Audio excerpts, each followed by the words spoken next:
mostré de mi dolor. Perdido, errante, vi su luz, bendíjome su amor. En la cruz, yo primero vi la luz y las manchas de mi alma yo lavé. Fue allí porque yo vi a Jesús y siempre feliz con él seré.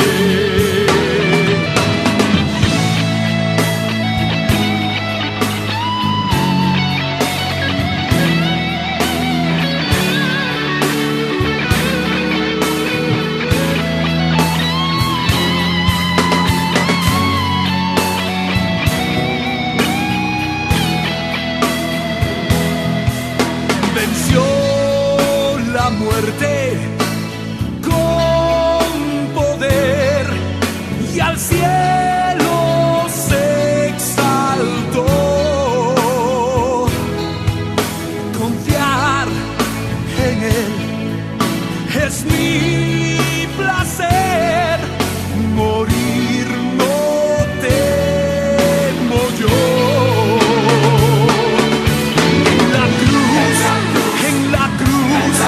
Yo primero vi la luz y las manchas de mi alma yo lavé. Fue allí porque yo vi a Jesús y siempre feliz con él seré. En la cruz, yo primero vi la luz y las manchas de mi alma yo lavé. Fue allí porque yo vi a Jesús y siempre feliz con él seré.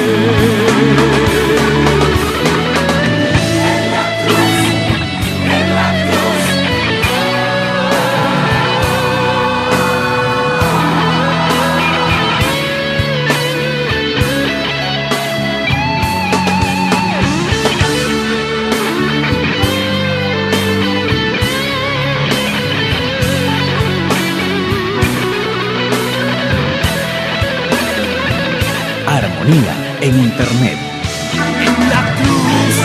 En la cruz, yo primero vi la luz y las manchas de mi alma yo lavé. Fue allí porque yo vi a Jesús y siempre feliz con él seré.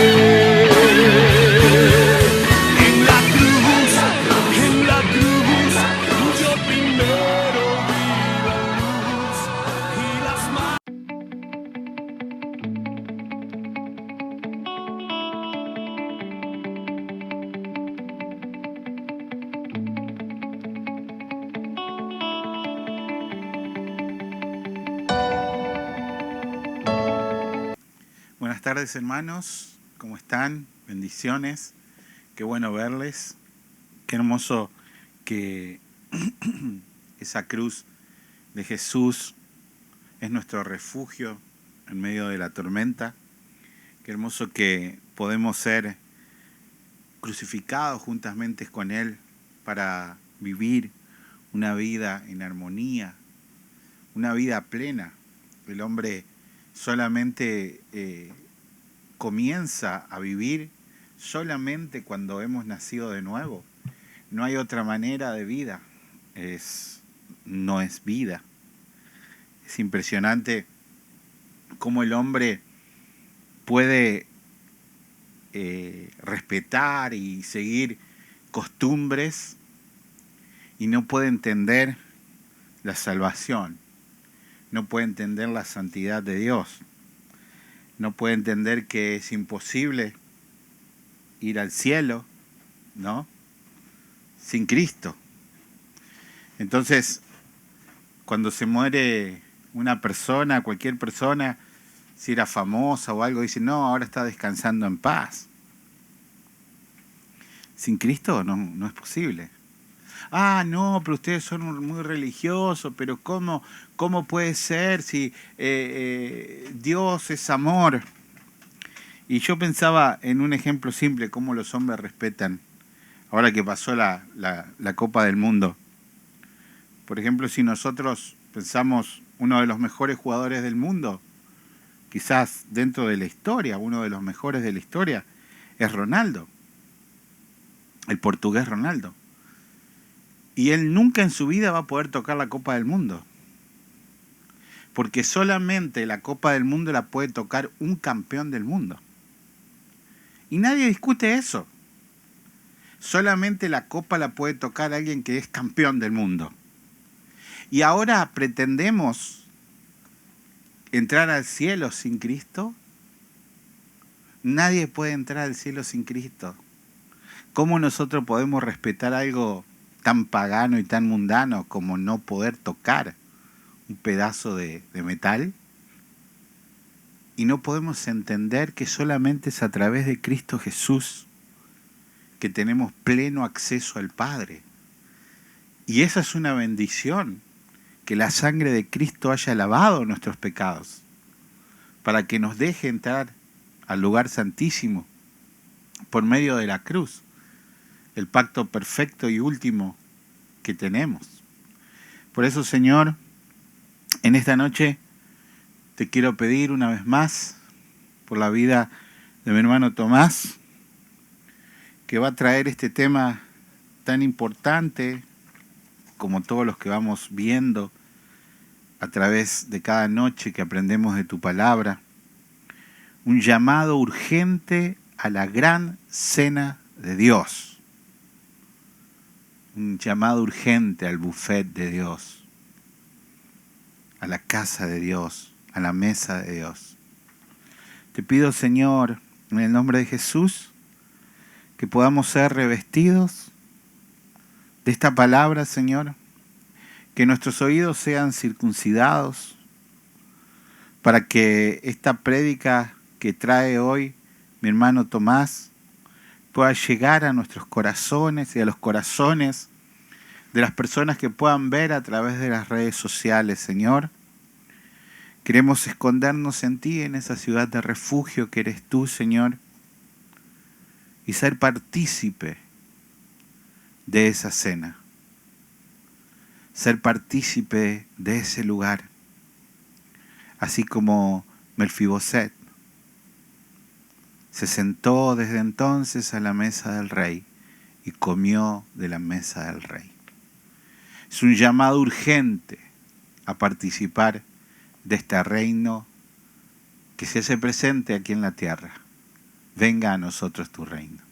Gracias por la vida de Tomás, de su esposa, de sus hijos. Bendícelos, te lo pido, Padre, en el nombre de Jesús, que es Dios y vive y reina por los siglos de los siglos. Amén. Tomás, bendiciones, buenas noches, bienvenido.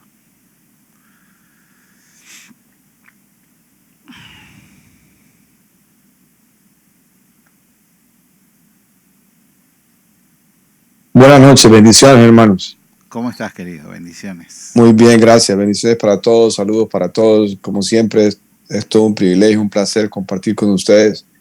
Gracias, como siempre, por la invitación, por hacerme partícipe del estudio que ustedes periódicamente hacen. Aquí estoy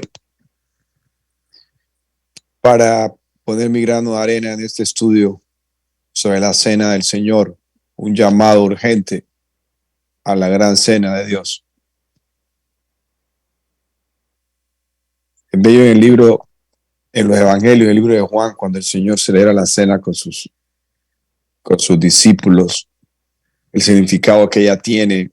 Él habla ahí del pacto en su sangre, del comer de su carne y de beber de su sangre. Y él pide en ese momento algo A mí me ha impresionado siempre el hecho que el Señor pide, haced esto en conmemoración mía, haced esto en honor a mí, en remembranza de mí. Es de las pocas veces que Él pide algo para Él. Háganlo por mí, para que me recuerden, para que me tengan presente en sus vidas. Por eso en el libro de Hechos dice que los hermanos cada noche estaban juntos, unánimes, estudiando la doctrina de los apóstoles, orando y partiendo el pan juntos. Cada día lo hacían. Era así, celebrando al Señor, conmemorándolo y cumpliendo con ese mandato, ese pedido especial, personal que les hizo. Y sabiendo que en el momento en que están haciendo eso, están en comunión perfecta, unánimes. Por eso dice, en un solo cuerpo, miembros de un solo cuerpo y miembros los unos de los otros, ratificándose en aquel pacto que Él firmó en esa sangre, en esa copa que representa esa sangre, donde Él firmó ese pacto eterno con ellos. Imaginémonos qué clase de firma es esa, una firma en la sangre. Es el vertimiento de su sangre. Por eso Él mismo lo manifiesta, todo el que come de mi carne y bebe de mi sangre, yo permanezco en Él y Él permanece en mí. Es como decir, yo moro en Él y Él mora en mí. Tiene vida en Él. Entonces este es un llamamiento a la vida. El hermano estaba hablando que para poder llegar al cielo es a través del Señor Jesús, camino, verdad y vida. Es la única forma. Y los invitados a esta celebración están recibiendo una invitación a la vida. Los que son invitados a la cena están recibiendo una invitación a la vida. Allá no se puede entrar simplemente porque sí, es convidado, y cuando es convidado por el Señor, Él por su Espíritu hace la obra que debe de hacer para que la persona al oír la palabra crea, sea convicta de pecado, reconozca su pecado, lo confiese y lo abandone y cambie de camino. Invitar a la cena del Señor es invitar a ser salvo, a nacer de nuevo para poder ver el reino de los cielos. Nosotros tenemos ya la invitación, ¿no? Tenemos nuestro puesto asegurado en esa gran mesa, a la cena del Señor, la eterna, para sentarnos a la mesa con el Cordero, con nuestro esposo. Ya somos esposa del Cordero, ya estamos casados con Él. Solo falta esa celebración. Y Él quiere que traigamos a muchos más a esa posición. Hay muchos asientos, lo vamos a leer ahora. Hay muchos asientos. Por muchos que ya vengan, por muchos que ya estén y por muchos que ya se traigan, todavía hay muchos asientos. Que el Señor quiera, especialmente. Se te cortó el audio. Oh, Ahí volvió. ya. Ahora sí. Entonces decía, no sé dónde me quedé, pero lo último que dije fue que el Señor manifestó, Pedro mejor manifestó, que el Señor tarda su venida, no porque sea lento, sino porque Él quiere que todo el mundo se salve. Somos nosotros los que tenemos que traer, mediante nuestra predicación de la palabra de Dios, predicando a Jesús, predicando al Cristo de la gloria, predicando predicando su vida, su muerte, su resurrección, su ascensión, su posición ante el Padre y el deseo de que todos en Él estemos allá con Él, a la diestra del Padre. Eso es lo que debemos de predicar. Ese es nuestro llamamiento para que la gente venga a esta cena. Los apóstoles tuvieron el privilegio de estar con el Señor en esta cena. Y los apóstoles recibieron la delegación de traer a las naciones por discípulos. Cuando la Sion dorada es mostrada en la revelación de Jesucristo, o sea, en el Apocalipsis al apóstol Juan, él describe esa ciudad y dice que todas las naciones de la tierra que fueron salvas vendrán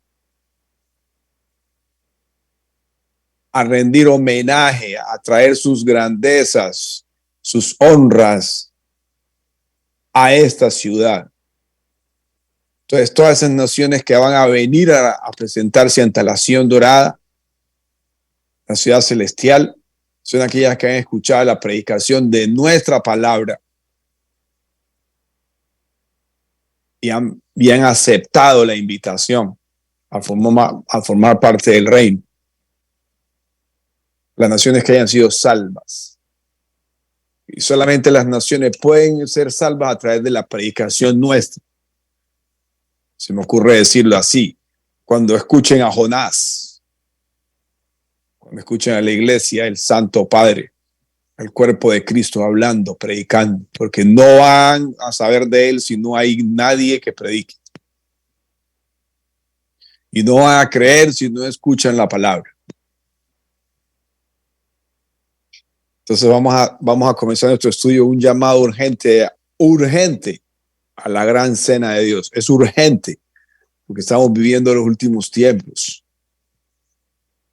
El Señor le dijo a Nicodemo, nadie verá el reino de Dios, nadie entrará al reino de Dios, si no nace de nuevo.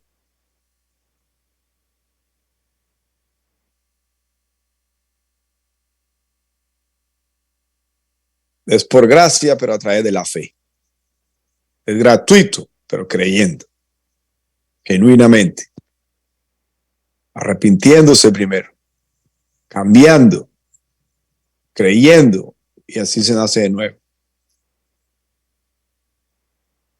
Entonces, como objetivo del estudio tenemos 3 puntos. Entender que en el espléndido banquete de Dios hay lugar para todos. No dan lugar al desaliento ante la actitud de los que rechazan la invitación. Y tercero, actuar con insistencia y firmeza en la misión de traer a otros a Cristo. Entonces, los objetivos se nos están mostrando que el objetivo principal es traer a los demás a Cristo, traerlos a esta cena.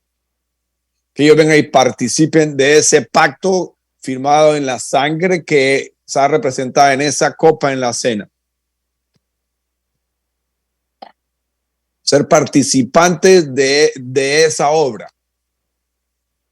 Formar parte de ese conjunto divino celestial, de ese cuerpo unánime, ese cuerpo de unidad y comunión perfecta en Dios, llamado el cuerpo de Cristo, llamado iglesia.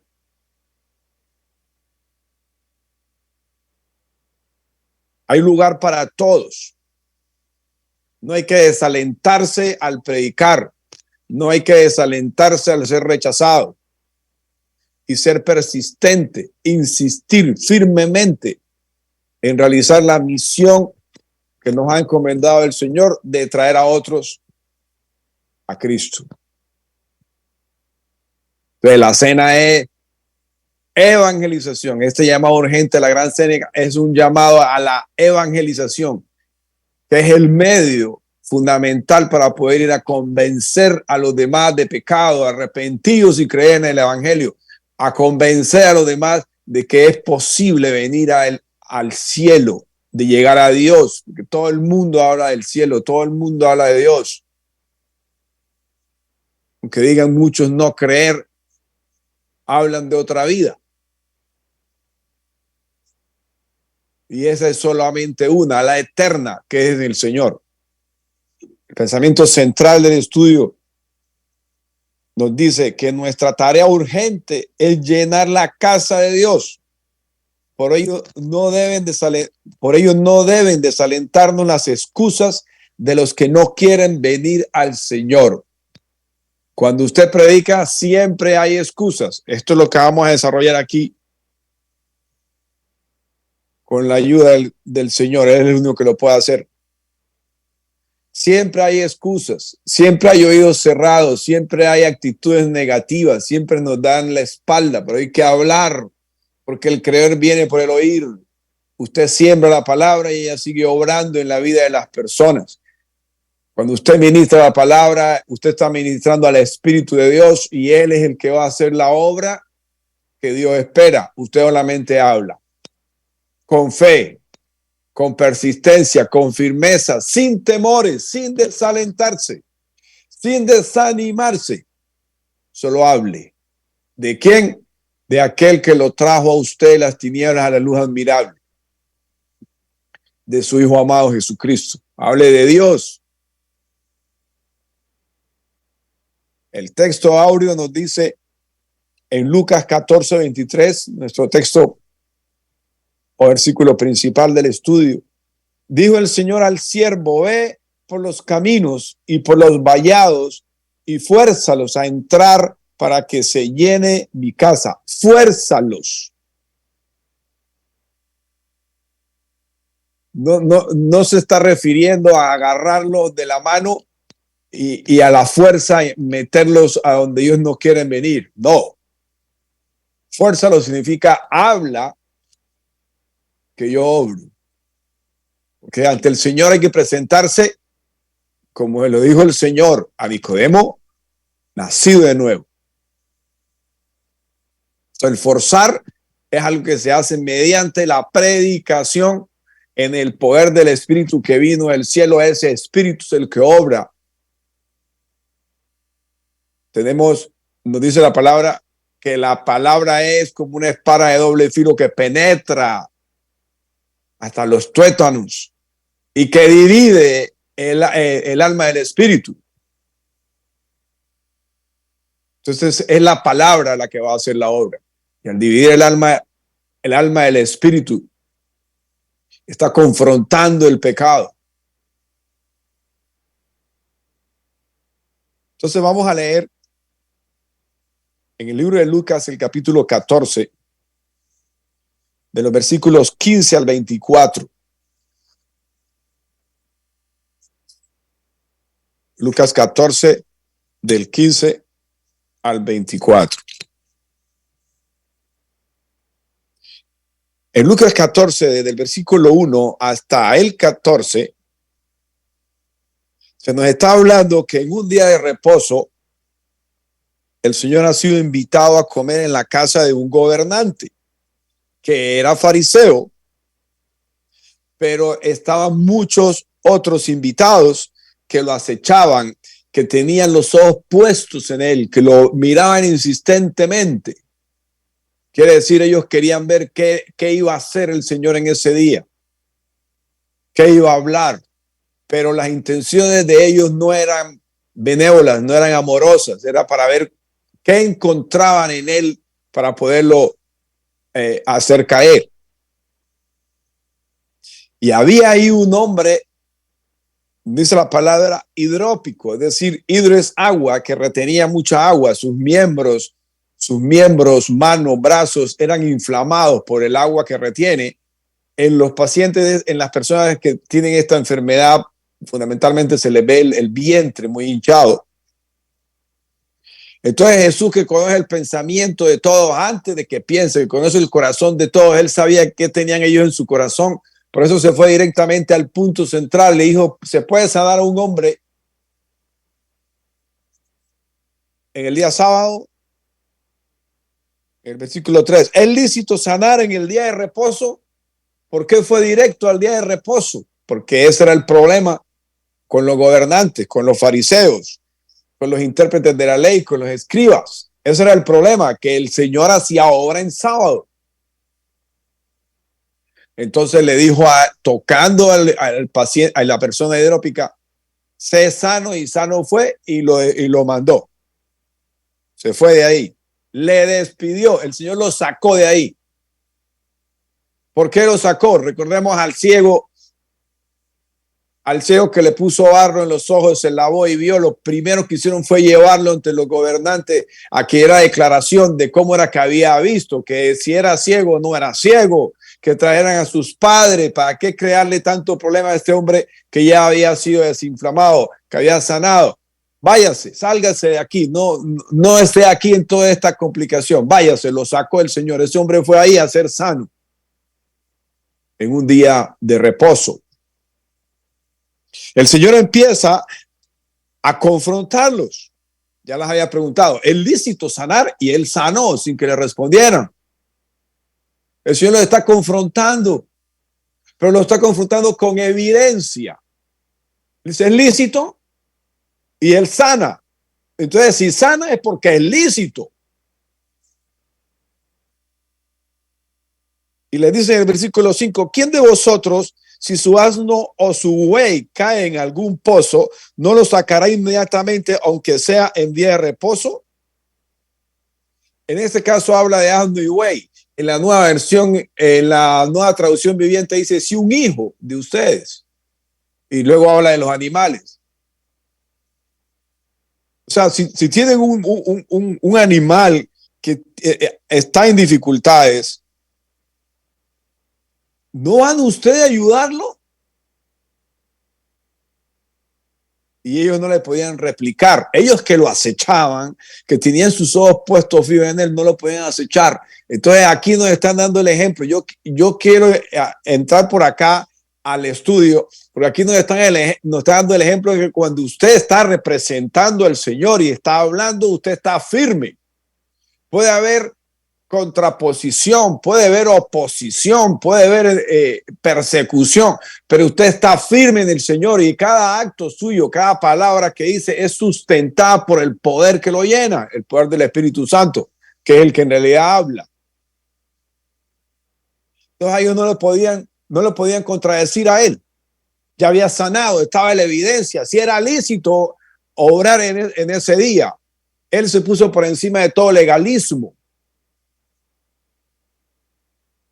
Y empezó a observar el Señor que la gente que estaba ahí, los grandes invitados, buscaban los mejores puestos y él lo observaba. Entonces él dice, cuando seas convidado a una fiesta, a una boda,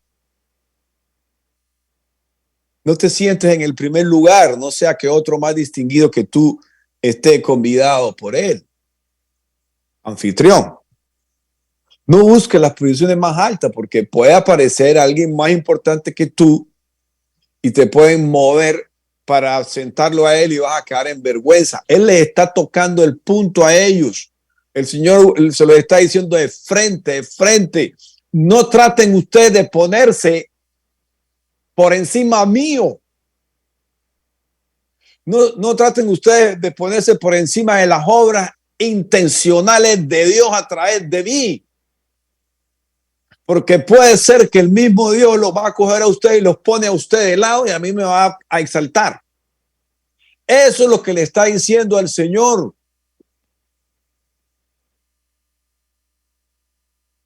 Siéntate más bien en un lado bien distante para que el anfitrión te diga, ven, siéntate tú acá. Y entonces vas a ser tú homenajeado frente a todos. Ese es el mismo Cristo hablando de sí mismo. Él no estaba sentado en el mejor asiento. El Señor va a ser exaltado donde usted esté, cuando usted hable de Él. Usted tenga un perfil bajo, como se dice en este mundo. Asuma una actitud humilde, mansa, misericordiosa, benevolente. ¿Qué es ahí? Que aquellos que están en poder y autoridad alrededor suyo, poco a poco ellos van a ir abriendo el camino para que usted vaya siendo exaltado, porque Dios así es como obra en su reino, con aquellos que le sirven a Él. Todo el que a su Hijo le sirve, Dios lo honra. Dice el Señor, siéntate más bien a un lado para que seas exaltado, te traigan al mejor y seas exaltado, porque todo aquel que se humilla será exaltado y el que se exalta será humillado. Esas no son palabras ligeras, el Señor nos está confrontando Ustedes se dan gloria los unos a los otros, yo no, a mí me glorifica mi Padre. A él lo invitaron ahí, fue para darle duro, para buscarle una caída, para buscarle un error, pero no encontraban nada, porque él sabía qué decir, él ya había escuchado al Padre hablar. Así es cuando usted habla, usted sabe qué decir, porque usted ya conoce las palabras del Padre, usted ya conoce las obras del Padre, los deseos, los valores del Padre.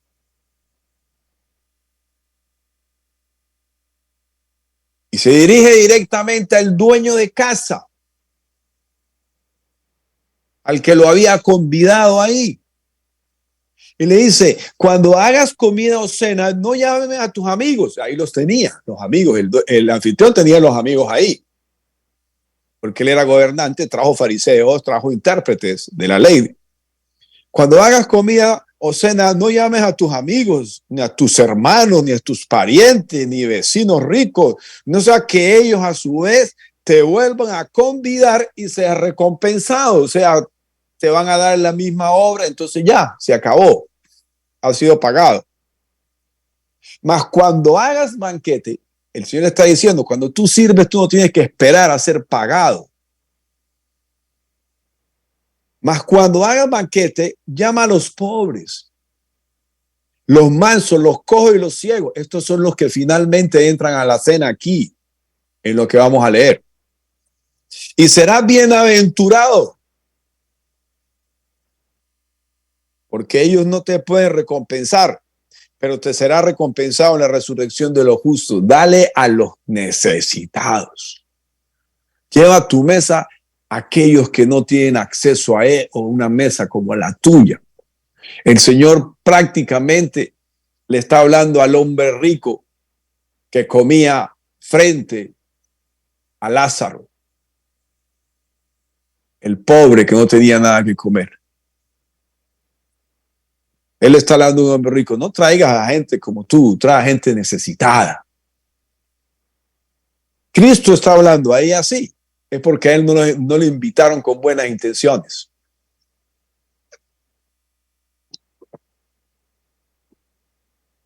Ahora sí vamos a entrar a nuestro estudio. En el mismo Lucas 14, decía el 15 al 24. Voy a repetir lo que dice el versículo 14. Y será bienaventurado. O sea, si invita a los cojos, a los mancos, a los pobres, a los ciegos. Y será bienaventurado, porque ellos no te pueden recompensar, pero te será recompensado en la resurrección de los muertos. Recordemos, los fariseos que están ahí creen en la resurrección de los muertos. Versículo 15, vamos a estudiar ahora sí. Oyendo esto, uno de los que estaban sentados con él en la mesa le dijo, bienaventurado el que coma pan en el reino de Dios. Era un fariseo que creía en la resurrección. Entonces Jesús le dijo, un hombre hizo una gran cena, se focaliza en una cena estando en una cena y convidó a muchos. Ahí había muchos. Y a la hora de la cena envió a su siervo para decir a los convidados, venid, que ya todo está preparado. Y todos a una comenzaron a excusarse.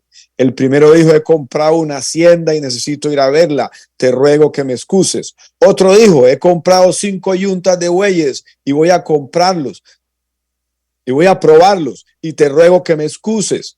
Y otro dijo, acabo de casarme y por tanto no puedo ir. Vuelto el siervo, hizo saber estas cosas a su señor. Entonces, enojado, el padre de familia dijo a su siervo, ve pronto por las plazas y las calles y las ciudades y trae acá los pobres, los mancos, los cojos y los ciegos. ¿Recuerdan, hermanos? Y dijo el siervo, Señor, se ha hecho como mandaste y aún hay lugar. Dijo el Señor al siervo, ve por los caminos y por los vallados y fuérzalos a entrar para que se llene mi casa. Porque os digo que ninguno de aquellos hombres que fueron convidados gustará mi cena. Es una confrontación del Señor a estos legalistas. Es el mismo que le dijo a ellos, a los fariseos, las prostitutas y los publicanos entrarán primero al reino de los cielos que ustedes, porque ellos han creído, han escuchado y han creído. El Señor sabe cómo habla. Y nosotros sabemos cómo hablamos. Ellos saben de qué está hablando el Señor aquí. No van a entrar al reino del Señor, porque ustedes han puesto todas las excusas de su corazón para no aceptar mi palabra.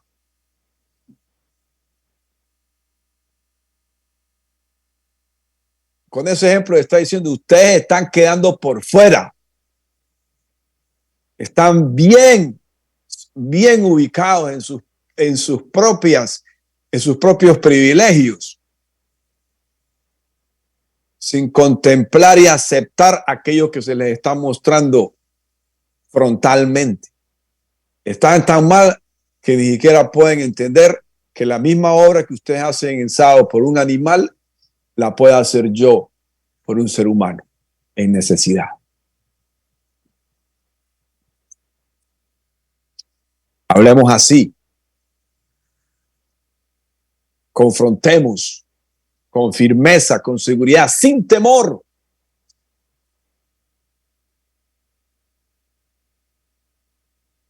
El temor, el miedo, el terror es una apertura de una puerta inmensa que nosotros personalmente abrimos en lo sobrenatural a la oposición para que obre en nuestra vida y nos detenga en nuestra misión de promulgar la palabra de Dios. Porque el temor que nosotros debemos cultivar es el temor a Dios, y ese protege, ese equipa, capacita, mueve y nos lleva, nos invita a hablar de Él grande y maravillosamente. Datos generales acerca del tema. Nos enseña el tema a superar los obstáculos que nos impiden responder a la invitación de participar en la gran cena de Dios para tener comunión con el Padre y con el Hijo.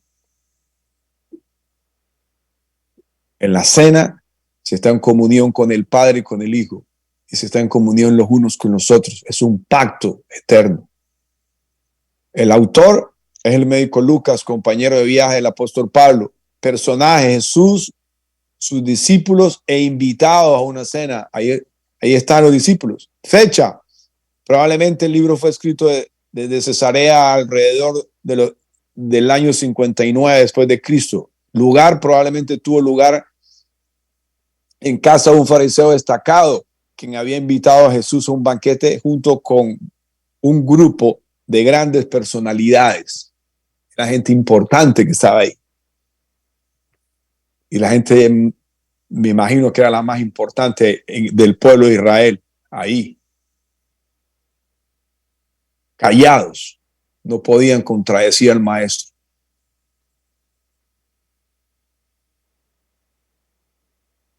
Yo estoy convencido que esos tipos ahí donde estaban sabían que él era genuinamente el Hijo de Dios, pero su propia gloria, la personal, la vana, no les permitía entenderlo.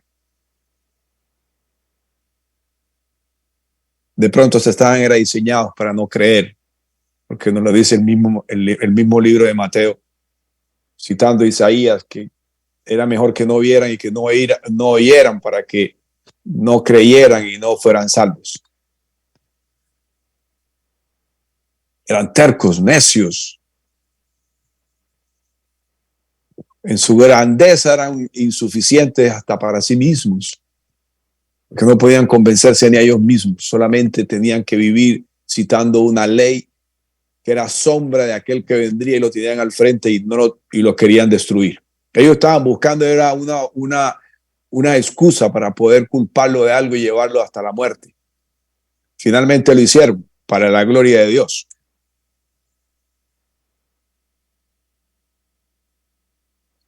En el bosquejo del estudio nos dice que la evangelización es una invitación a la cena de Dios. En los versículos 15 y 17 del capítulo 14 de Lucas que estamos estudiando. Vamos más adelante a hablar sobre todo esto. ¿Qué significa la cena? Comer pan en el reino de Dios. La gran cena está preparada. El llamado es urgente. Las excusas de los invitados en la evangelización de hoy, de eso nos habla este tema. Tiene un significado escatológico universal de la gran cena, es decir, del fin de los tiempos. El privilegio de los líderes judíos es dado a los despreciables del pueblo. Lo que ellos rechazaron, lo recibieron aquellos que ellos mismos despreciaban. Pero ellos tenían el privilegio de ser aquellos que se sentarían en la mesa con el Señor en esa cena. La tercera invitación anuncia la salvación de los gentiles cuando manda en el versículo 21 a que vayan a traer a los que están en los caminos y en los vallados. Lo que les espera a los que no acepten la invitación divina. Ese significado también está aquí. ¿Qué les espera a ellos? El Señor lo está diciendo ahí, en el 24 al final. No son dignos de ser convidados a la cena. No entrarán al reino de los cielos.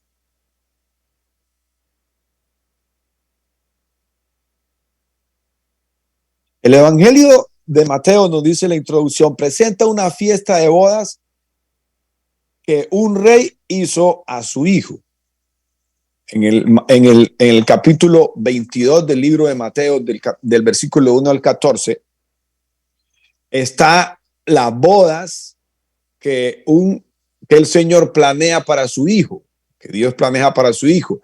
Y él convida a la gente y esta no viene.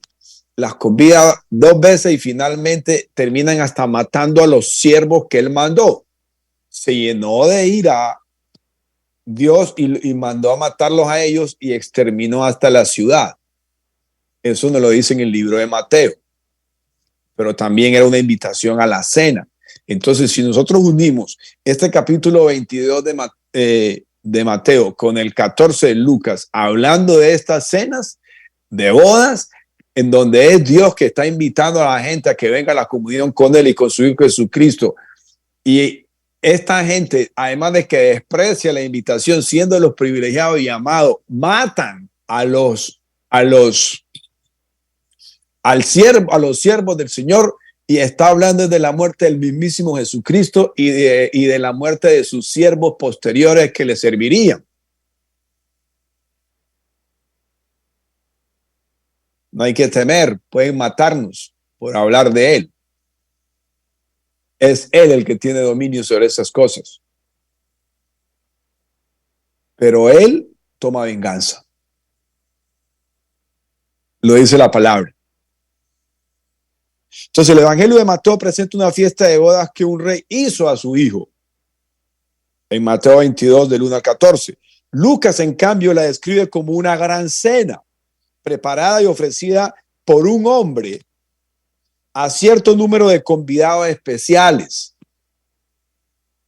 Si ustedes leen los dos pasajes, en el 14 de Lucas y el 22 de Mateo, ustedes pueden fusionarlos y se darán cuenta que la idea se complementa.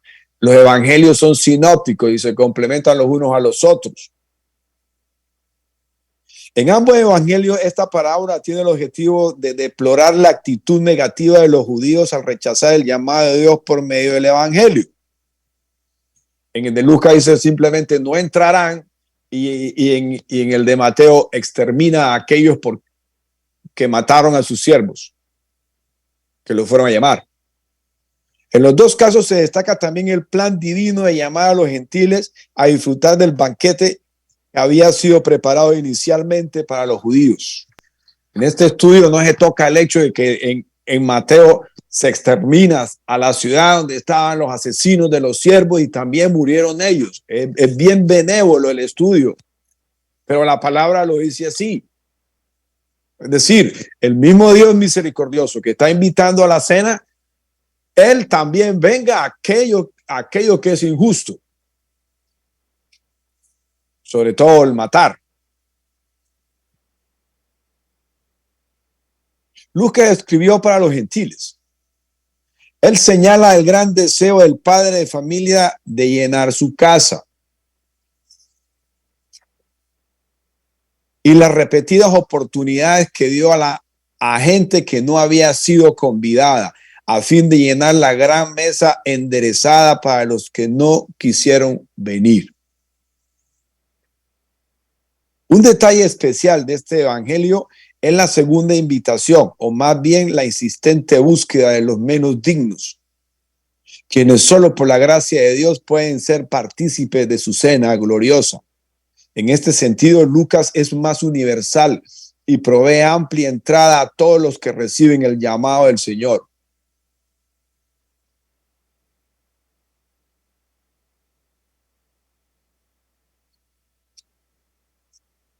Vamos a desarrollar el estudio. La evangelización es una invitación a la cena de Dios.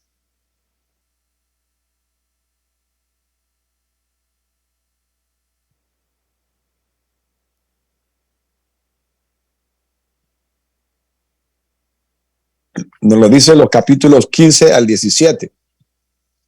Oyendo esto, uno de los que estaban sentados con él a la mesa le dijo: bienaventurado el que coma pan en el reino de Dios. Es verdad. Pero él le estaba diciendo por favorecerse a sí mismo, porque era fariseo y creía en la resurrección. Entonces Jesús le dijo: un hombre hizo una gran cena y convidó a muchos. Y a la hora de la cena envió a su siervo a decir a los convidados: venid, que ya todo está preparado. Es decir, hay una invitación y hay un recordatorio, un llamamiento a que se tiene posición en esa mesa. Usted está convidado, usted está ratificado y hay un llamamiento para que usted venga a esa mesa, porque tiene un puesto. Cuando usted celebra la cena del Señor, usted que ya está adentro del reino, usted está asistiendo a esa mesa, a cumplir el mandato divino del Señor de celebrar ese momento, de ratificarse en la comunión con Él y en el pacto que tiene con Él y hacer partícipe con los hermanos con los que está en comunión de ese pacto, a ratificarse en esa unidad eterna que el Señor logró mediante el sacrificio de su vida para nosotros. Cuando usted le habla un día a una persona y esta persona recibe el mensaje y se convierte, un día viene a participar a la mesa del Señor y va a entender más todavía lo que usted le ha predicado. Por eso la cena del Señor tiene que ser celebrada en la iglesia y tiene que ser celebrada en la casa, que también es iglesia. Y puede usted celebrarla también individual, personalmente, porque usted está en comunión con el Altísimo.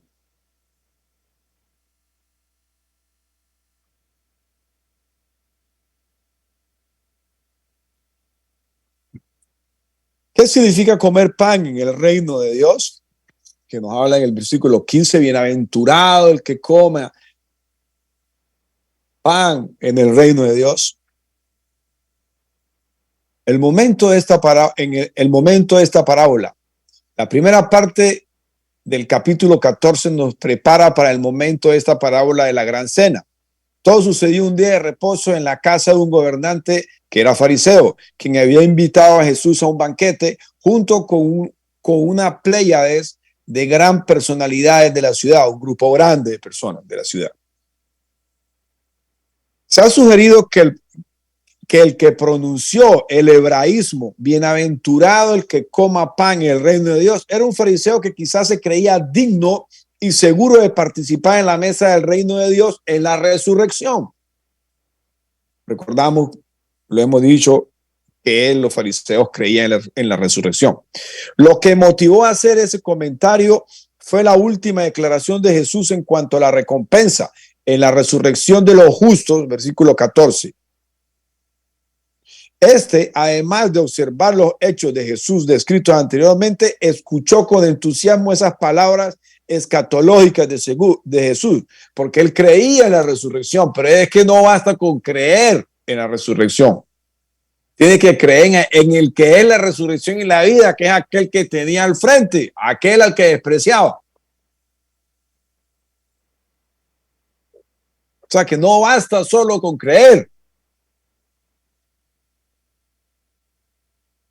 Hay que morir en la cruz y hay que cargar la cruz.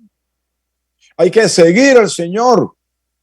Hay que predicar su palabra, cumplir con la misión delegada. Hay que dejarlo todo por Él para ser su discípulo.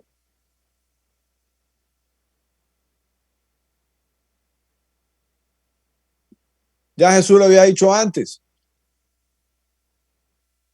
Al citar la palabra, buscaron excusas y no vinieron, o sea, no entraron. Entraron otros menos dignos.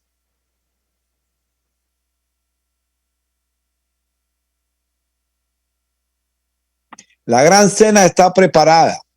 El llamado es urgente. Nos lo dice el versículo 16 y 17, que lo leímos ya. Un hombre hizo una gran cena y convidó a muchos, 16, y a la hora de la cena envió a su siervo a decir a los convidados: venid, que ya está preparado.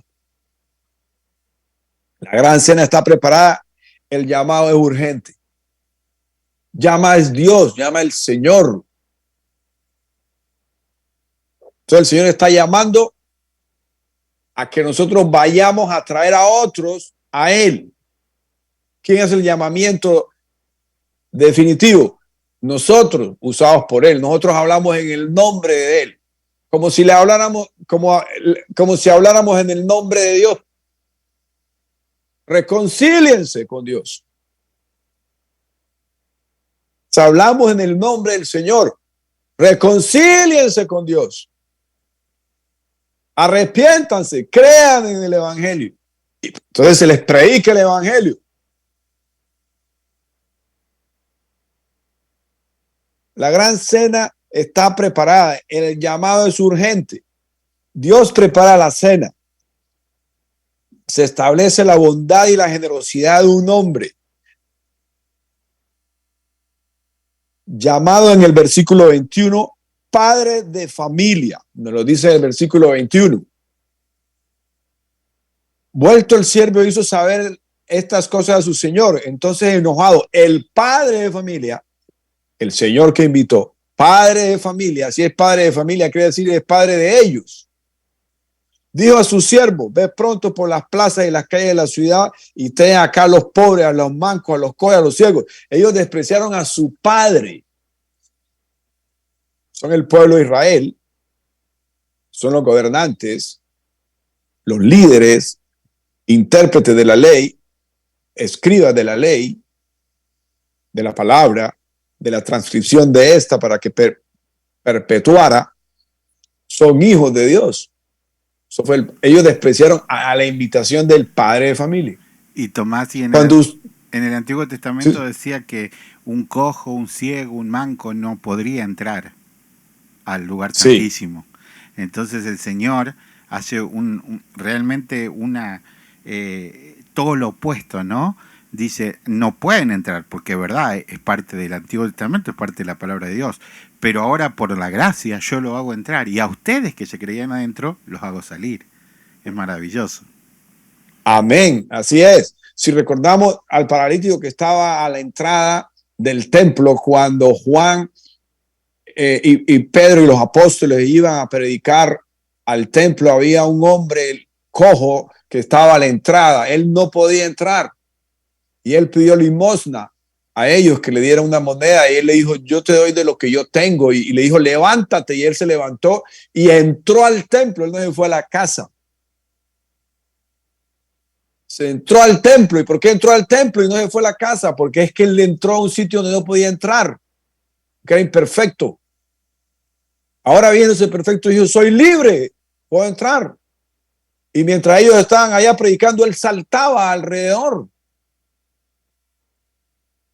Estos cojos, ciegos, lisiados que fueron traídos a la cena del Señor en la parábola, tengan la plena seguridad que cuando ellos entraron a la cena iban íntegros, perfectos, gloriosos, porque es la cena eterna que estamos hablando. Y eso se logra gracias al trabajo nuestro aquí en la tierra, pues obra del Señor, que es el que hace en realidad todo. Pero nosotros tenemos que disponer nuestro corazón para ello, para hablar en todas partes. Recuerde que el Señor manda a los siervos a que vayan por los caminos, por los vallados. Cuando habla de los vallados, van por los límites de la ciudad, hasta lo más lejano de la ciudad. Y luego van a sobrepasar esos límites para ir a traer a aquellos que eran inaceptables. Continuamos, que eso lo vamos a ver. Dios prepara la cena, se establece la bondad y la generosidad de un hombre llamado en el versículo 21 padre de familia, a quien Mateo designa como un rey. Padre de familia, rey, es Dios, es el Señor. Una cuidadosa comparación de estas con muchas otras de las palabras de Jesús nos permite deducir que este generoso personaje simboliza a Dios el Padre, aún a Jesús mismo.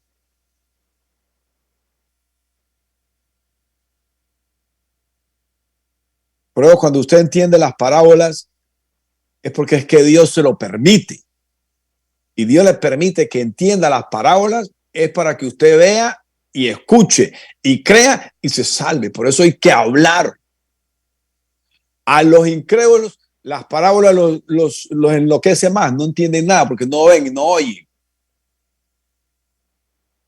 Pero la palabra de Dios, cuando usted la predica y esa gente que Dios quiere tocar, es tocada. Ellos ven y ellos oyen. Por eso es una nueva creación. Una vez se salvan. El evangelio es un llamado a la cena. Ahí está dicho todo lo que nosotros tenemos que aprender hoy. El evangelio es un llamado a la cena, a esta gran cena del Señor. 3 razones hay para comparar el evangelio del reino de Dios con una gran cena. La primera, denota provisión de alimento y sustento espiritual, como cuando David canta, aderezas mesa delante de mí en presencia de mis angustiadores, en el Salmo 23, versículo 5. O como el llamamiento evangelístico que hace Jesús. Si alguno oye mi voz y abre la puerta, entraré a él y cenaré con él y él conmigo. En Apocalipsis 3:20, una de las cartas a las iglesias. Segundo, presupone la función indispensable de una invitación. Primero, es una provisión. Segundo, es una invitación. Una invitación general. Presupone la función indispensable de una invitación general. Es necesario que haya una invitación. El evangelio es la invitación divina comunicada por medios humanos para que la gente sepa que hay lugar en la casa de Dios para todos los que quieran volver al hogar, como lo hizo el hijo pródigo.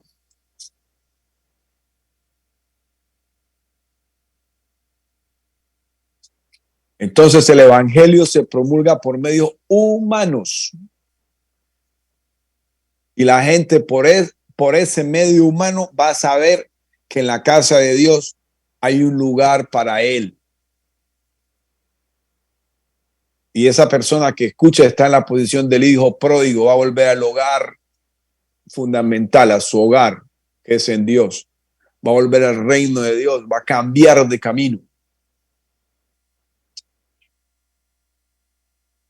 La tercera similitud entre el evangelio y una cena es la íntima comunión que el anfitrión tiene con sus huéspedes. Es un llamamiento a la comunión íntima.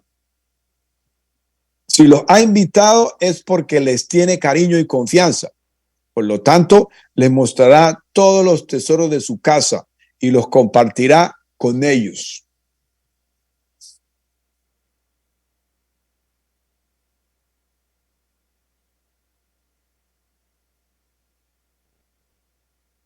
La cena es un llamamiento urgente. Dios prepara la cena. El evangelio es un llamado a la cena. Es un llamamiento urgente. Eso también es la cena. Llega el momento del aviso que indica que la cena ya está preparada. Ustedes recordar en casa cuando ya está la comida hecha y la madre llama, la esposa llama. Está servido a comer. Todo el mundo viene y se sienta. Eso es comunión. Hay invitación, hay provisión, hay alimento, hay intimidad. Por eso el Señor lo hace en una cena, porque toda familia está acostumbrada a ello. Es un llamado urgente. Claro, hay que comer, es el momento de comer, pero acá se come eternamente. Es un llamado urgente. Llega el momento del aviso que indica que la cena ya está preparada. Yo no sé si a ustedes alguna vez en su vida les tocó que no se sentó a tiempo a la mesa, no comió hasta la siguiente comida. No sé si a alguno de ustedes les tocó así. A mí sí, no con mi madre y no con mi abuela. Si no come en el llamado, y llamaban con campana, tilín, tilín, se sienta y come. Y ahí hasta después, si no come ahora, entonces no come hasta la próxima, hasta la noche. Algunos de ustedes tienen que haber vivido eso en su casa. Si lo disciplinaron. Entonces aquí este llamamiento urgente. Ya está servida. Hay un llamamiento. El ser humano a causa de su pecado se alejó de Dios y se convirtió en una criatura miserable. Se apartó de esa comunión íntima con el Señor. Al igual que el hijo pródigo va por el mundo, languideciendo y debilitándose cada vez más porque no encuentra con qué fortalecer su alma. El hambre del hombre está en su alma, la sed del hombre está en su alma. Desea saciar su hambre espiritual con las algarrobas destinadas solo para los cerdos y ni aún eso puede conseguir. Ese fue el caso del hijo pródigo. Es un hijo pródigo, el hombre alejado de Dios. Pero el Padre Eterno, en su bondad y abundante riqueza, siempre ha mantenido abundancia de pan en su mesa. Todos los que sus errabundas criaturas necesitan es saber que ya no necesitan andar codiciando las inmundicias del mundo, que hay un banquete espiritual para todos los que quieran venir. Todos los que quieran venir. Este es el momento en que las puertas del reino están abiertas para todo aquel que quiera llegar allá a través de ese cuerpo que es el camino para llegar, que es Jesucristo. A través de este Cristo que es la vida y que es la verdad, es la palabra. Entonces el mundo lo primero que hace es desechar a este que es el medio para llegar a Cristo. Por eso no lo aceptan. Ya lo están sacando de todas partes. Ya no lo aceptan en las escuelas, ya no lo aceptan en los congresos. Ya el legislativo, el ejecutivo, el judicial ya no lo quiere nombrar. Para evitarse el problema ya quieren crear un solo Dios. Ya el hombre quiere crear un Dios para todos. Hemos llegado al punto en donde el hombre quiere crear un solo Dios universal, para que nadie ande hablando de tantos dioses. Ahora Dios lo quieren aterrizar para hacerlo un simple medio de consumo. Sí, cree, tiene fe, sí, un Dios, el mismo para todos, no nos pongamos con problemas. No le pongamos tanto nombre, es un Dios universal. Luego lo van a querer pintar, le ponen rosado, amarillo, verde. Lo engalanan.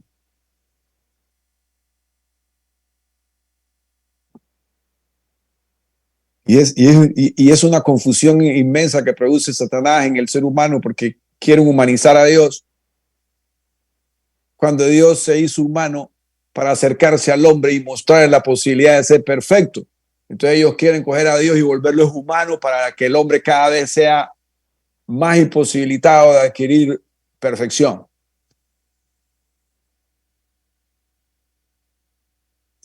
Si fuimos hechos a su imagen, entonces destruyamos la imagen de la cual fuimos hechos. Yo no sé si un entendido en la palabra de Dios no se da cuenta de cómo el diablo está destruyendo, poniendo todo patas arriba para poder desacreditar, difamar el nombre de Dios. En todo esto que quieren crear un solo Dios, fantástico. Yo digo fantástico porque es que solamente hay uno y ya está creado. Entonces mi fe se fortalece. La oposición quiere poner patas arriba mis convicciones. Yo me ratifico mis convicciones. Sí, hay un solo Dios. Y se ha manifestado a todo hombre a través de su Hijo Jesucristo. Y la gracia que Él dio en su Hijo Jesucristo a todo hombre se ha manifestado haciendo una invitación, por cierto, como estamos hablando aquí, para que todo el mundo se aleje del mal. Llamamiento urgente. El hombre anda sediento en su alma.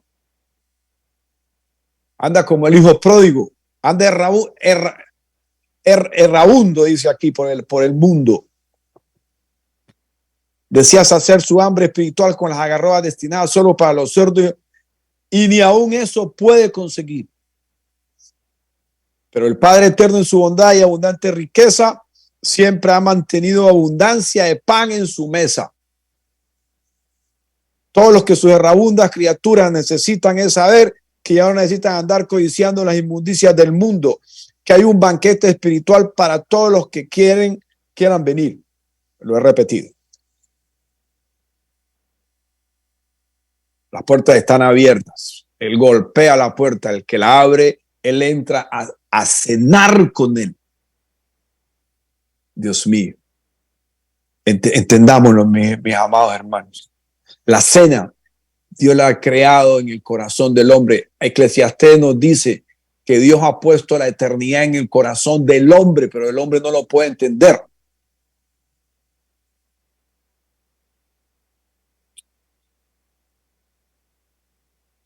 La eternidad está en el corazón del hombre, pero el hombre no lo entiende. Cuando el hombre lo entiende, él abre la puerta y Dios entra a cenar con él. Hermano, usted puede buscar ese versículo, por favor. Es Eclesiastés 3:4. Dios ha puesto la eternidad en el corazón del hombre.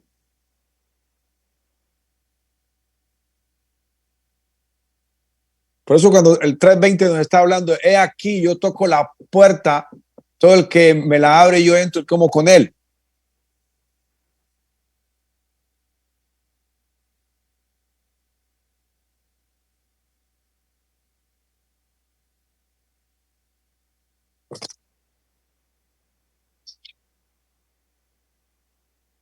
Cuando nosotros vamos a hablarle a alguien, por eso la palabra tiene que entrar al corazón. El Espíritu obra en el corazón. Es del corazón donde fluye la vida. Yo tengo que llegar ahí. Y es ahí donde está la eternidad. Pero el hombre no lo sabe. Ahí Cuando lo sabe, la vive. ahí lo puse. ¿Lo encontraste? Sí, ahí está. Ya. Todo lo hizo hermoso en su tiempo, Dios. Y ha puesto eternidad en el corazón de ellos, sin que alcance el hombre a entender la obra que ha hecho Dios desde el principio hasta el fin. Entonces, cuando hay un llamamiento a la cena, nosotros vamos a ir a hablar a la gente que tiene problemas en el corazón, habla del alma, habla del espíritu, habla de la mente. Es el corazón de donde vienen las malas acciones, en donde están los pensamientos que Dios oye de antes de que existan. Entonces, cuando usted le va a hablar a la gente, usted tire la palabra porque va a entrar el corazón donde está la eternidad diseñada por Dios, pero el hombre no lo sabe. Y es que la eternidad sabemos que hay dos caminos para ella. Entonces el hombre está caminando errabundo por un camino que lo lleva a la eternidad mala, perdiéndose la buena. Hay que irlo a centrar en el corazón para que él despierte y saque la confusión y llegue a entender, la eternidad ha estado en mi corazón toda la vida, pero yo he andado por el camino de la maldad. Mi eternidad va a ser en suplicio, en dolor, pero ahora no, yo cambio, yo creo, yo entro a esta cena a comer ahora en comunión íntima con el Padre y con mis hermanos eternamente. Es sencillito, con 4 o 5 versículos en la mano, uno puede coger a una persona y la centra. Dios te ama, Dios tu Hijo Jesucristo por ti. Tú crees en Él y te salvas. Él está tocando la puerta de tu corazón, abre y Él entra a cenar contigo. Esa cena es símbolo de eternidad en comunión íntima con Él. Y Él la diseñó en tu corazón desde antes de que tú nacieras. Gracias, mi hermano. Yo quisiera salir a predicar siempre contigo. Vamos, te espero. Dios oye. Todos nosotros. Mire, las hermanas ya andan predicando la más tímidas, el más tímido. Y ya despertaron, los hermanos salen, ellos temblando ahí, se le tiembla el cuerpo, pero la boca no. Ay, Dios es grande. Y es que Dios nos usa así, ¿no? Nosotros somos, como dice mi amada Meli, hermanita, dice, nosotros somos nada, Él es todo. Pero Él mandó su espíritu desde el cielo para que hable a través de nosotros. Los apóstoles, cuando lo leemos, wow, Pedro, Pablo, no, ellos no eran. No soy yo, es Cristo que vive en mí. Todo lo que vivo en la fe, lo vivo en la carne, lo vivo en la fe que tengo en Jesucristo, porque Él va a hablar, no yo. El trabajo es más fácil de lo que parece, es sufrido, pero para eso nos mandan a gozar en ese sufrimiento, a persistir, a orar, no es fallecer. Recibiremos nuestras promesas. Las excusas de los invitados de la evangelización de hoy. Estas son las excusas. Vamos a hablar de las excusas. El ser humano abusa de su libertad. El pecador no solo será condenado por su maldad, sino porque no ha aceptado la gracia redentora, la cual puede liberarlo no solo de la culpa del pecado, sino también del poder maléfico del mismo. Entonces, no es solo el hecho de estar alejado, sino el despreciar la oportunidad.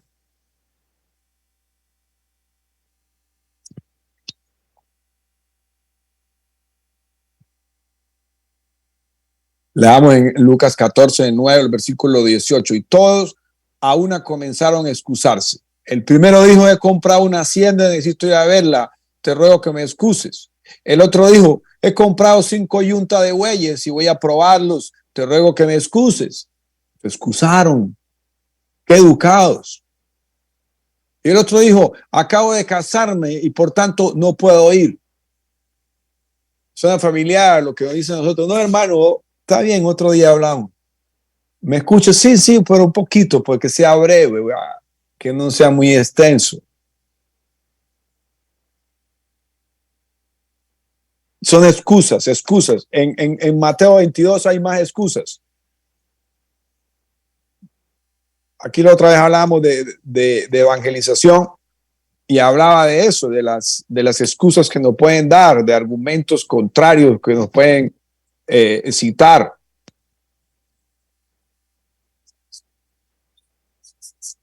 Pero debemos de ser firmes y continuar. Como cuando la muchacha que nos gustaba nos decía que no, pero nosotros no cedíamos, teníamos que persistir. Cuando el hermano lo quería conquistar al hermano y el hermano estaba más esquivo que el viento, pero la hermana insistía. Bueno, entonces hay que existir ahora para conseguir otra novia, otro novio, no para nosotros, sino para el cordero. Yo me hice rogar mucho tiempo, Tomás. Sí, facilito.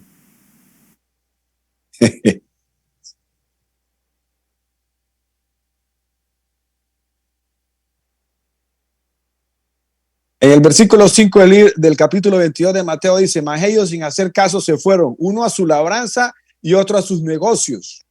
Y otros tomando a los siervos los afrentaron y mataron. Entonces forma parte de las excusas.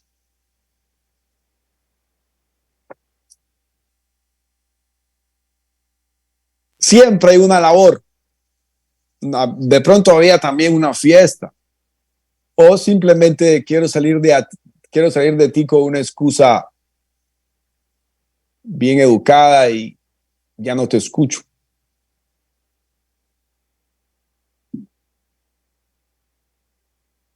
El ser humano abusa de su libertad. El pecador no solo será condenado por su maldad, sino porque no ha aceptado la gracia redentora.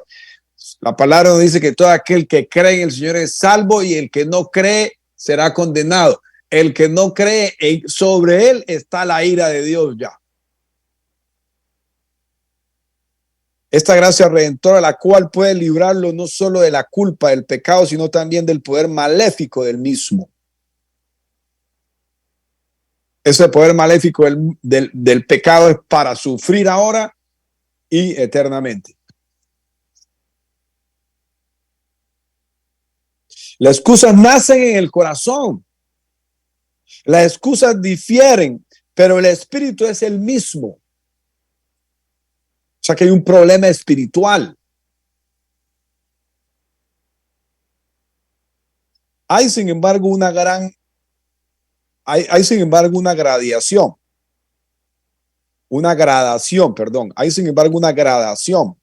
El primero se cree, es decir, un orden descendente, digámoslo. El primero se cree en la necesidad absoluta de rehusar,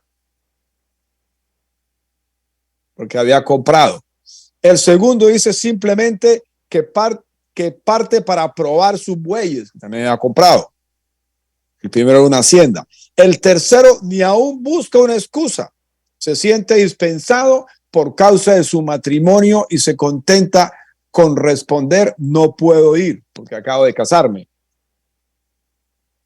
Recordemos, esto es una invitación a la cena de Dios, a la comunión con Dios.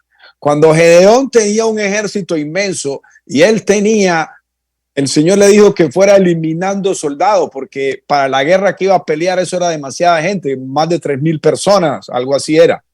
Entonces el Señor le fue enseñando cómo ir sacando gente, dejando gente hasta reducirlos hasta 350. Uno de los grupos excusados era aquellos que habían construido una casa y la tenían que ir a disfrutar, y otro era de aquellos que habían casado apenas, pero era para ir a una guerra. Una guerra directa contra el enemigo. Al final fue Dios el que dio la guerra, pero ahí dispensaron a los casados. Pero acá el matrimonio no es una excusa para venir a Cristo. Recordemos que la conversión es algo que se da rápido. Hay que escuchar el mensaje y usted entra a la cena, usted abre la puerta de su corazón. No necesita mucho tiempo.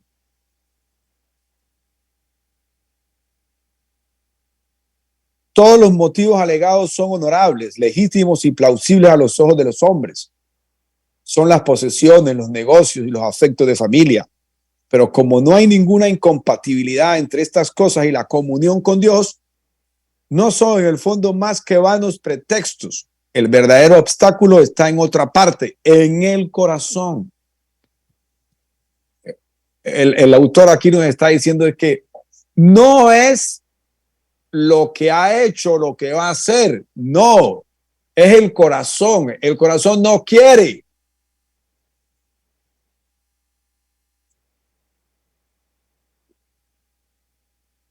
La excusa no es, por eso se llama excusa, un pretexto, una razón no válida. ¿Cuál es el problema? Es el corazón. Entonces usted sabe que la persona tiene un problema en el corazón, de donde brota la vida, de donde brotan los hechos de la vida de la persona. Eso lo dijo el Señor Jesús, es del corazón de donde salen las maldades, no es lo que comes. Pero hay que entenderlo eso. El hermano tiene su corazoncito entenebrecido, oscuro, de piedra. Dios se ablanda con oración.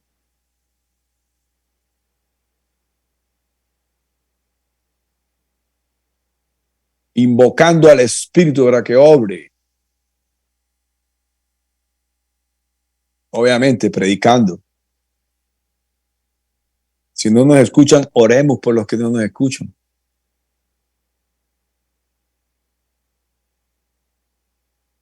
¿Por qué inventamos las excusas? El humano usará cualquier cosa para tratar de cubrir sus faltas. Entonces hay faltas en un corazón oscuro y la persona no quiere venir a la luz para que sus faltas no se hagan visibles. ¿Sabe qué, hermano? Ahorita no lo puedo escuchar. No, hermano, sí, a mí me gusta que usted me hable, me gusta la palabra. Y los peros, y los peros, y los peros, es porque ahí está el pecado. Entonces la persona tiene vergüenza y la persona no quiere que sus faltas vengan a la luz, que no sean evidentes, que no se hagan visibles. Pero usted estuvo en esa posición antes, y yo también, y entiende que obviamente eso es imposible, que cuando Dios toca, toca, y lo que estaba escondido sale a la luz, porque esa es su palabra. Todo lo que está escondido va a salir evidentemente a la vista pública, tarde que temprano. Pero el que viene se arrepiente, renuncia y se acabó todo. La luz lo destruye todo. La luz acaba con las tinieblas. El corazón de piedra pasa a ser de carne, con la letra del Señor escrita en sus paredes. Pero nosotros sabemos cómo ser, es como un médico, hermana. O sea, usted, hermano, usted también, usted ve los síntomas, usted sabe la enfermedad. Es el corazón.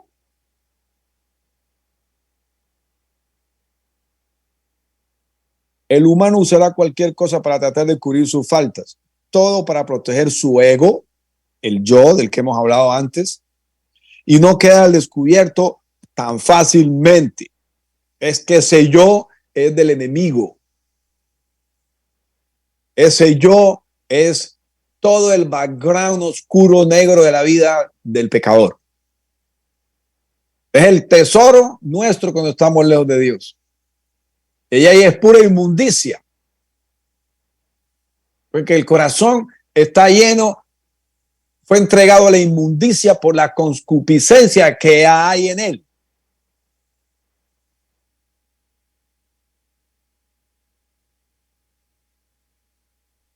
Usted es un médico, usted tiene que saber, porque usted está llamando a la gente a la cena y hay excusas. Usted dele, persista, ore, ore, ore, clame a Dios. Ponga todo en las manos del Señor. Señor, usted creó la tierra y usted me ha puesto enfrente de esta persona y esa persona la ha puesto al frente mío. O sea que usted está obrando. Usted es el que sabe cómo es esto. Yo solamente abro su palabra y yo clamo por esta persona. Si usted puede demorar de 10 años, como puede ser nada más un día. Así que si usted tiene a alguien por ahí durito, hablándolo con oración y con la palabra de Dios. Profetice sobre esa persona, cómo la ve. Como vino usted, viene ella. Señor, si tú me transformaste a mí, el más malo de los malos, ¿cómo no vas a transformar a esta persona?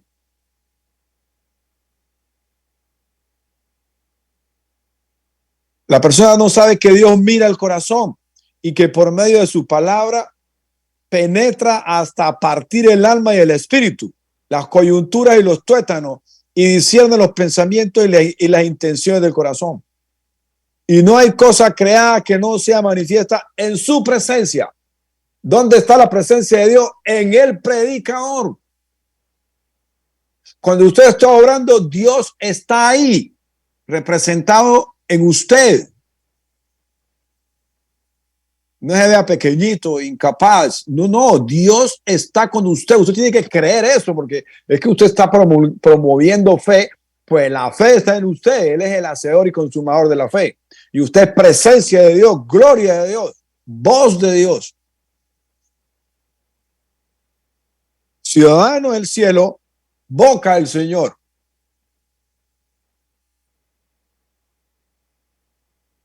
Como dicen algunos hermanos cuando predican, no se crea que usted es cualquier cosa, usted tiene mucho valor para Dios. Sí, pues es que Dios está en usted.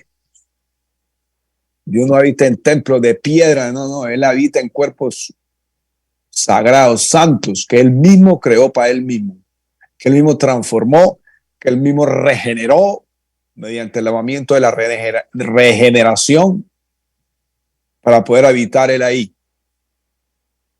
Usted creerá que no, pues usted se ve al espejo y dice, no, pues ¿cómo va a estar Dios aquí? Sí, ahí está. Que usted aceptó la invitación a la cena, entonces ahora traiga otro a la misma cena. Usted abrió las puertas de su corazón y Él entró a hablar con usted. Entonces vaya, toque las puertas del corazón de los demás para que ellos abran y también el Señor entre. El reino de Dios de valientes. La fe es de valientes. La predicación es de valientes. Aquí no hay que acobardarse. Los cobardes no entran al reino de Dios.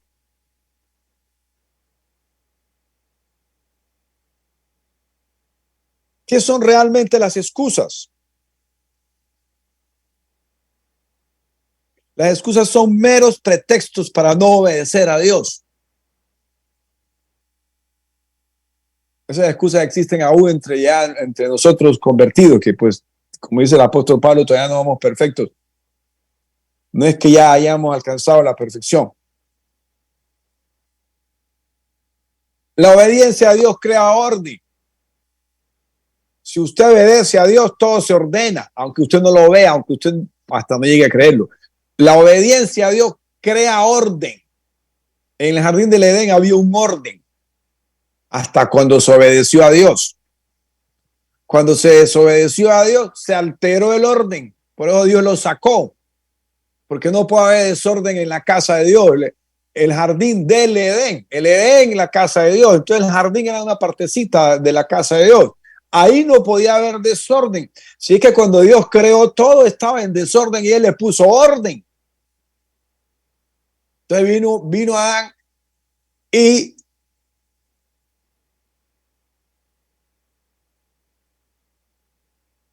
desobedeció y creó un desorden. Si Eva no le cree a la serpiente y la saca por el poder que ella tenía, todo seguía en orden. La obediencia mantiene el orden. Ahora, Eva cayó. Si Adán no come, el orden se mantiene y quien se va es Eva y la serpiente. Pero pues cayeron los dos y nos fuimos todos. Pero ahora Jesucristo nos invitó a esta cena, nosotros hemos venido y hay más invitados para volver a ese orden. Las excusas son meros pretextos para no obedecer a Dios. Eso es el enemigo no quiere que tú obedezcas a Dios para que no haya orden en tu vida y no estés en orden con Él. Por ejemplo, quien compra una hacienda sin venderla, citando las excusas. Perdón, ¿quién compra una hacienda sin verla? O sea, ya la había visto, ya la había comprado, ¿para qué le iba a ver de nuevo? Es una excusa. En Lucas 14:18. ¿Y quién compra 5 yuntas de bueyes sin probarlos? O sea, que cuando los compró, ya los había probado, porque si no, no los hubiera comprado.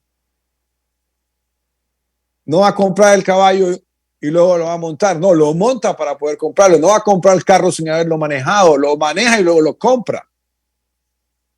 ¿Quién compra 5 yuntas de bueyes sin probarla?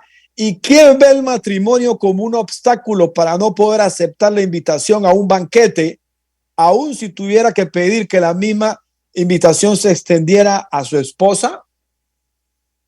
Es bien profundo esto, hermano. Pero se llama excusa, es vanidad, es falsedad, es mentira.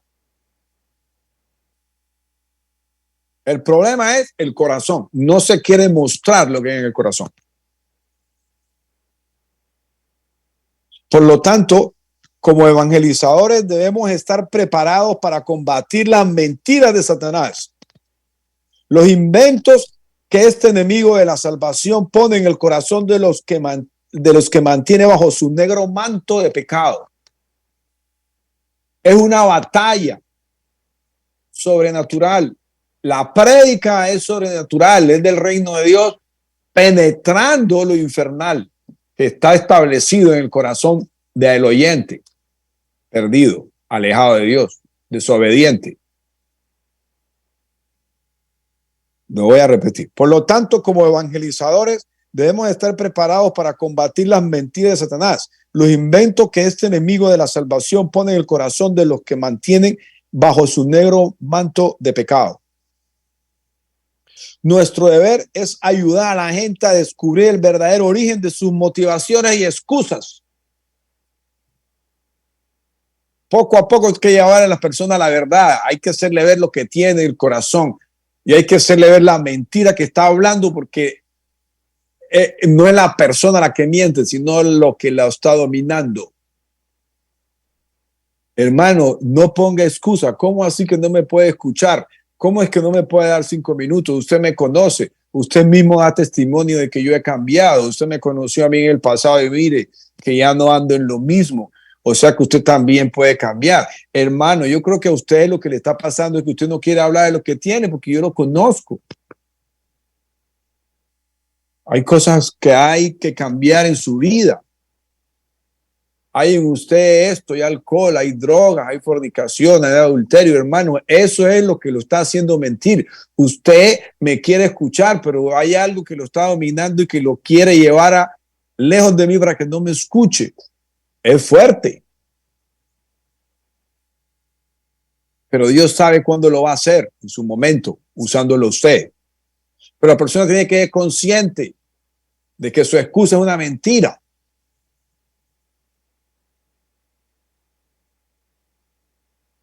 Nuestro deber es ayudar a la gente a descubrir el verdadero origen de sus motivaciones y excusas. Algunas excusas más comunes de los que no quieren aceptar el mensaje del evangelio son: primera, soy demasiado pecador. Fabuloso, fabuloso. Eso te hace digno del mensaje de Dios. Te hace digno de la cena. Recordemos que el Señor mandó a traer cojos, ciegos, mancos. Soy demasiado pecador. No entiendo. Ahí hay pasajes que usted puede citar. Isaías 1:18. No entiendo las escrituras. Muy fácil. Yo tampoco las entendía. Es viniendo al Señor que se entiende. Abra su corazoncito. Los cristianos son unos hipócritas. Dice, no, hermano, si es hipócrita no es cristiano. No es que va a la iglesia, grita y canta aleluya. No, pues él está como usted, pero pues al menos ya está en la iglesia, va en proceso de conversión.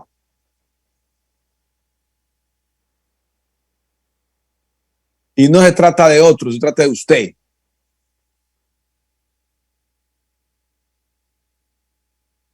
No creo poder vencer las tentaciones. Así me pasaba a mí.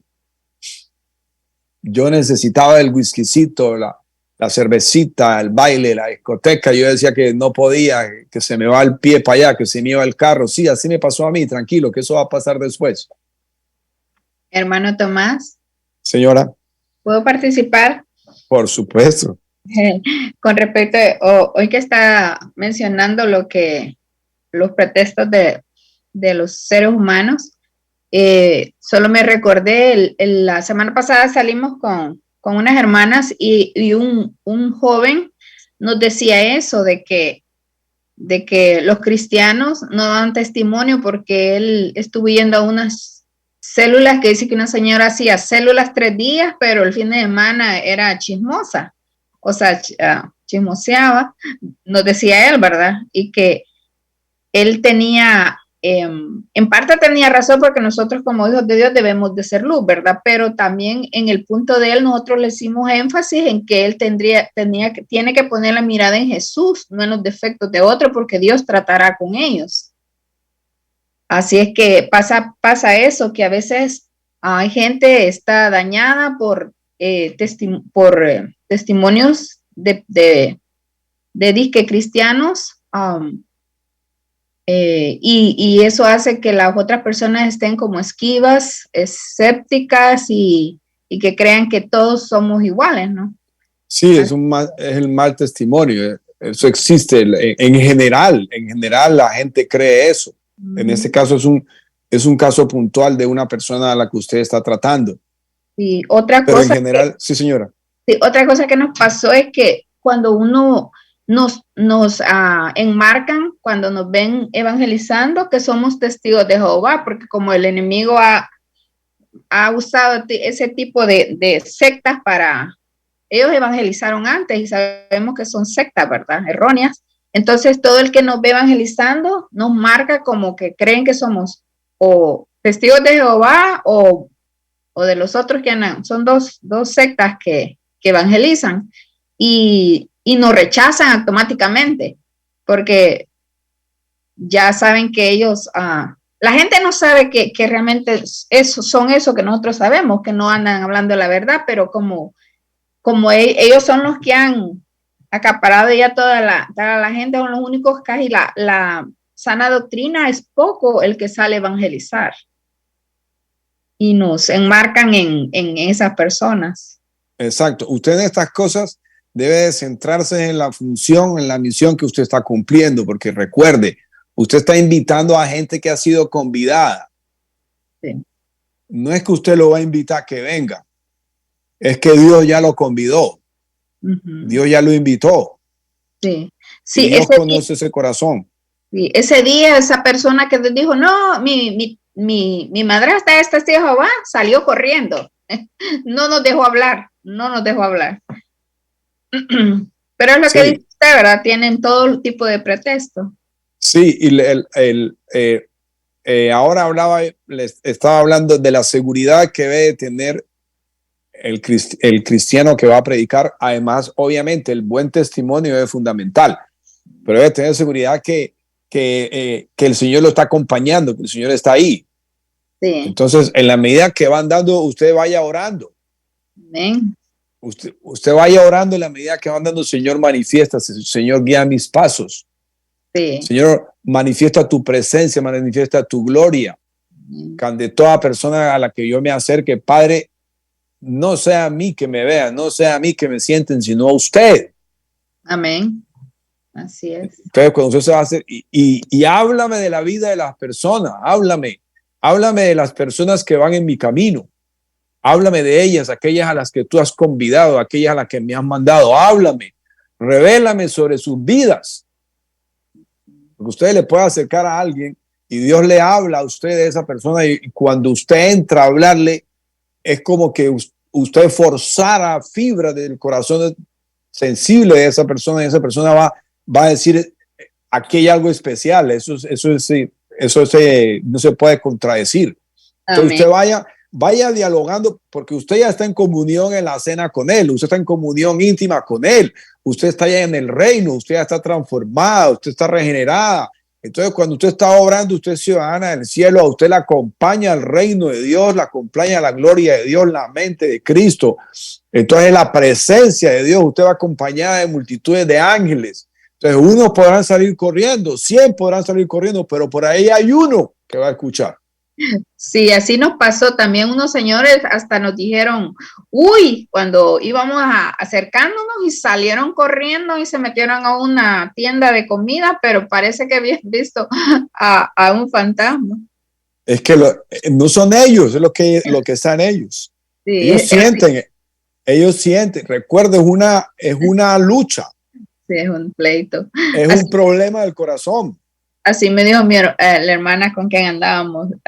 Dice, no, es que ellos se asustaron porque ellos tienen lo negativo y vieron la presencia del Señor que les, o sea, choca, ¿no?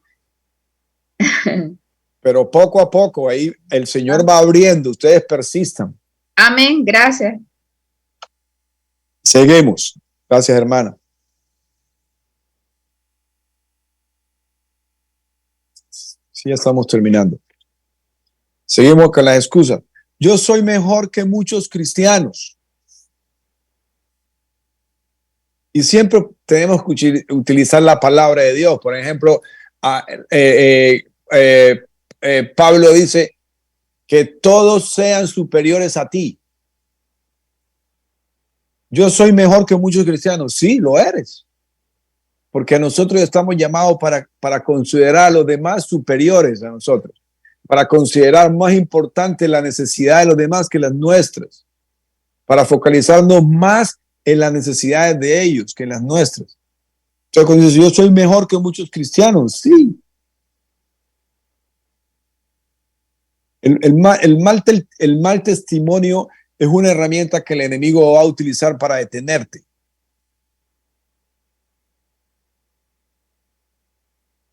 Y eso pertenece a él. El mal testimonio es de él. Ahora no puedo, lo haré más tarde. Eso es muy común. Dios es bueno, no creo que condene a nadie. Dios no se mete en la vida de nadie. No creo que exista Dios. Todo eso es de las tinieblas.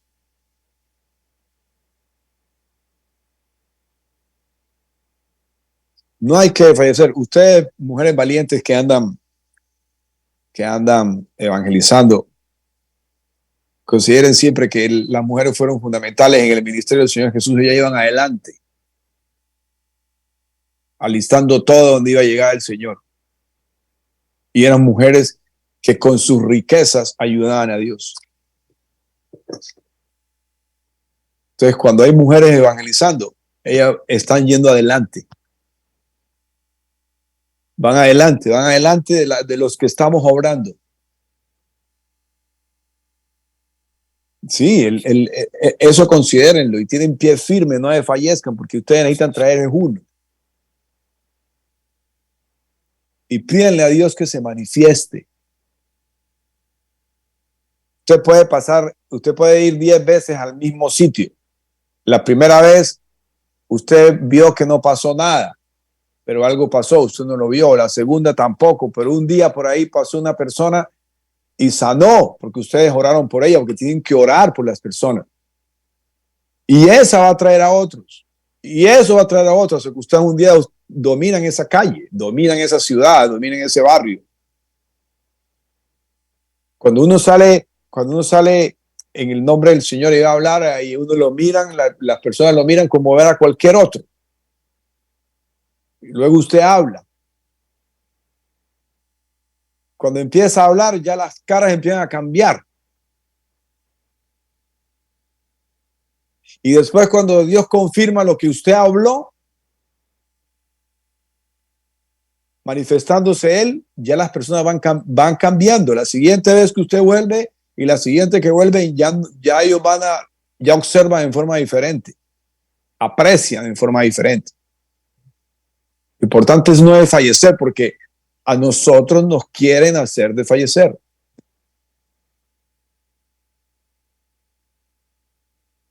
Los que están sentados en esta mesa, que hablamos en la clase de hoy, era gente que excelentemente conocía la palabra de Dios, conocían la ley de Moisés. A ellos se les dio la palabra, son los hijos de los patriarcas, son los hijos de Abraham, son los privilegiados del reino de los cielos, pero no podían entender que para poder llegar allá tenían que aceptar la enseñanza de ese hombre que tenían al frente, hombre contra el que no podían encontrar absolutamente nada para acusarlo.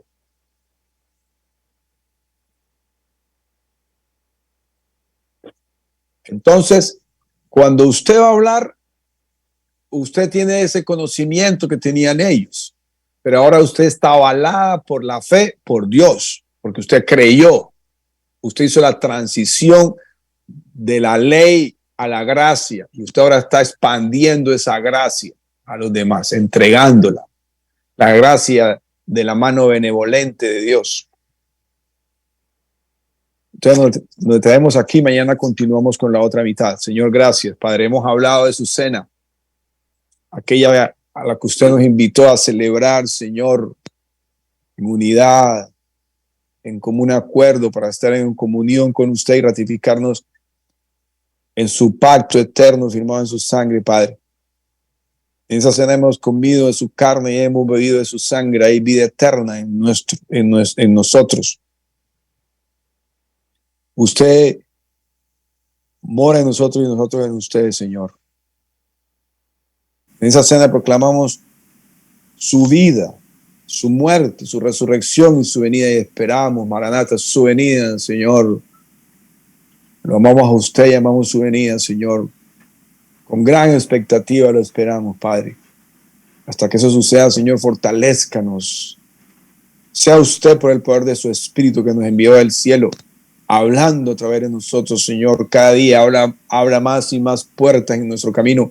Ponga a los necesitados en nuestro camino, Señor. Llévenos a donde está la necesidad y usted ahí obre. Lo alabamos, lo bendecimos, lo adoramos y le damos gracias, Señor, con gratitud de corazón. En esta noche, bendiga a mis hermanos, Señor, que esta palabra los haga centrarse en la comunión íntima con usted. Que busquen cada día más de usted, que anhelen su presencia, que anhelen su revelación. Y sobre todo que anhelen hablar de usted, Dios mío, que nos trajo de las tinieblas a la luz admirable de su Hijo Jesucristo. Señor, gracias por esta noche. Lo bendecimos en el nombre del Señor Jesús. Amén. Amén y amén. Gracias, hermano. Gracias, Tomás. Hermoso tema. El tema de las excusas es para poder seguir profundizando, ¿no? En cómo se buscan excusas, pero también el texto me hablaba a mi corazón, los dos textos, de que cómo nosotros carnalmente también desechamos al pobre, al cojo, y invitamos selectamente a venir a los pies de Cristo. Y eso, pensémoslo, como decimos, no, ¿qué va a venir? No, realmente el Señor llama a los que nadie quería llamar. Yo, mientras leíamos los textos, me recordaba de cuando llegamos a la iglesia cristiana, Meli fue a hacer un retiro y el pastor dice, los gringos acá son vivos, dice, ellos tienen las iglesias grandes y ganan mucho dinero con los diezmos y a nosotros los hispanos nos mandan solamente los ilegales, que no tienen nada de plata para dar en la colecta. Wow, los mejores. Wow, qué bonito, ¿no? Qué bonito empezar una iglesia nueva y que el pastor te diga semejante barbaridad. Semejante barbaridad, ¿no? Y sin embargo el Señor estaba llamando a esos, a los que no podían dar. Ven a comprar pan sin dinero, dice Isaías. Hermoso el tema, gracias Tomás, gracias Iglesia. Mañana vamos a continuar. Es lindo poder profundizar en esto de las excusas. ¿Cuántas excusas hasta nosotros ponemos, no? Gracias Tomás, una vez más, un abrazo. Nos vemos. Bendiciones. Bendiciones, querido. Bendiciones.